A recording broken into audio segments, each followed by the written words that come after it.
Ending the direct examination of this witness, here with us now is trial attorney, host of Once Upon a Crime in Hollywood, the podcast, Kelly Hyman. Kelly, always great to see you. Thank you for joining us both in person today. Tell us what you think of this witness. I find her very credible, kind of leaning into, yeah, we didn't always get along. She was my sister. What do you think of her testimony?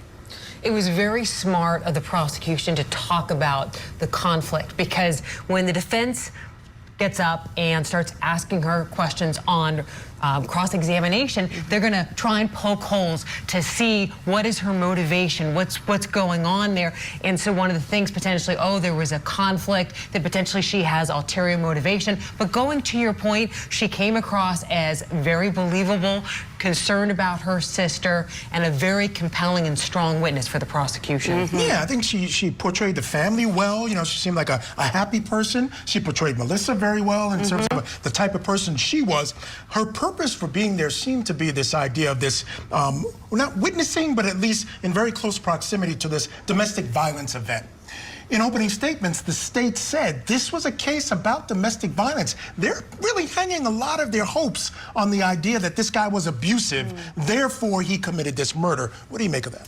That goes to their motive, but he's not being charged with domestic violence. So I think that's also key as well to remember that's not what he's being charged with. But to your point, absolutely, that shows what was going on, potentially the motive, that it was an unhealthy relationship, that she was being harmed and ultimately caused her death. You know, in the opening statements, Kelly, the defense made a really big deal about the relationship between the sister and their mother and the victim, saying they didn't like the victim. There was a really contentious relationship. It was not good. Trying to deflect, I think, and point fingers. We know there are other suspects they're going to accuse, including the mother.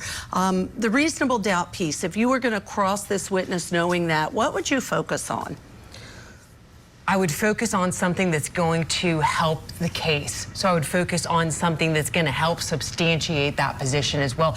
Anything that I know, any types of questions that deal with the conflict, anything I can to move the needle to help. You know, when you have that type of conflict within families, it happens all the time. And the thing is, they got married at 17. What they're claiming is that he murdered this girl at 21. She leaves him. Now, she had actually left him for a period of time, and I guess at some point they're going to claim that he decided that he wanted to get rid of her. At 21, though, they're claiming he dismembered her body, put it in bags, and threw it into the woods. It's still a tough sell for me. 21 years old, again, the guy may have been involved in domestic violence. We know that later on they're going to show some legal paperwork, protective orders on behalf of Melissa against him. But do you think that's enough in a case like this? We're talking about a case that's 25 years old, Kelly. Cold cases are always very tough because, especially 25 years, people's memory is not as good as it was before, evidence as well. But the prosecution believes that they can prove their case. They have the burden, and they believe that they can show that he did the crime.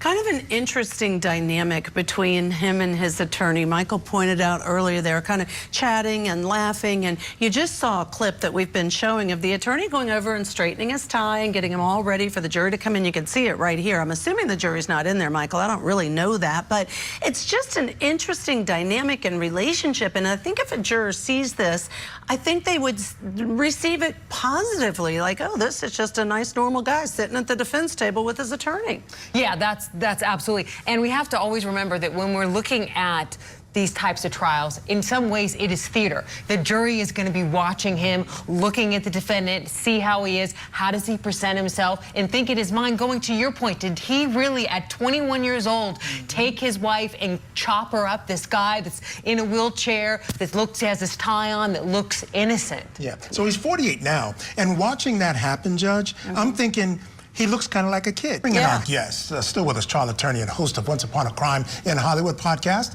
Kelly Hyman. And Kelly, I want to get your thoughts on the effectiveness of this cross.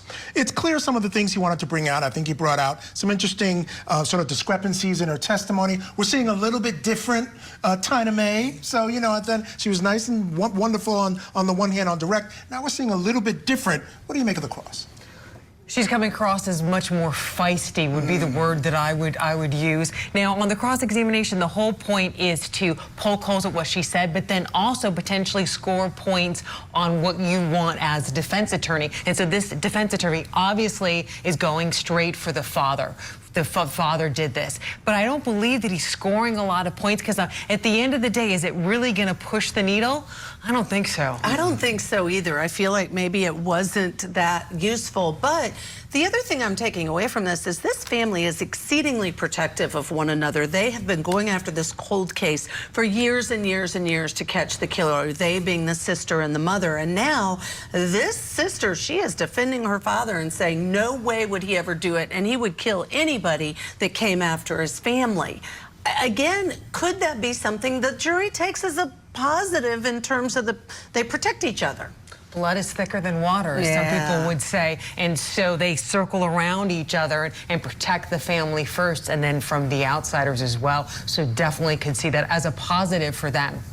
But let me posit this to you. Okay. What if he turns it around as a defense attorney and says, look, they were very vindictive. He was willing to kill anybody that messed with his children. So that would set up the idea that he was willing, able, and did set up Christopher, which is going to be one of the claims of the defense. That's an interesting point, that he was so vindictive that he did something in order to blame his son-in-law. But then why did it take so long? Like, why wasn't he more involved in it or doing something because of it? The other part you mentioned, I'm just going to bring it up because we know he hid behind the dryer when they came to arrest him, he being the defendant in this case. I think it means, I know I'm in trouble. I've done something wrong. I'm going to hide and hope they don't see me. But is it enough? What was his reason for hiding? And what exactly, Michael, as you pointed out, what was he hiding from? Was it something else that he did? Or was it because of this cold case from 25 years? I find it hard to believe the police come that after 25 years, he's like, I'm going to hide now because the police are after me because of this. Maybe it was for something else that he wanted to hide. Yeah, again, it's very possible that he was involved in maybe some other illegal activity. He claims he thought it was some sort of hit squad. Again, could have been from some other stuff he was involved in. So I'm not sure how much evidence it is of his consciousness of guilt of this crime. But it is interesting. They argued it at the bond hearing, and the judge said, no, I'm going to allow it in because I think it means that he was evading. Absolutely. So judge made that decision. All right. Thank you so much, of course, Kelly Hyman, for joining us in studio today. All right, Kelly, great to see you. Folks, stick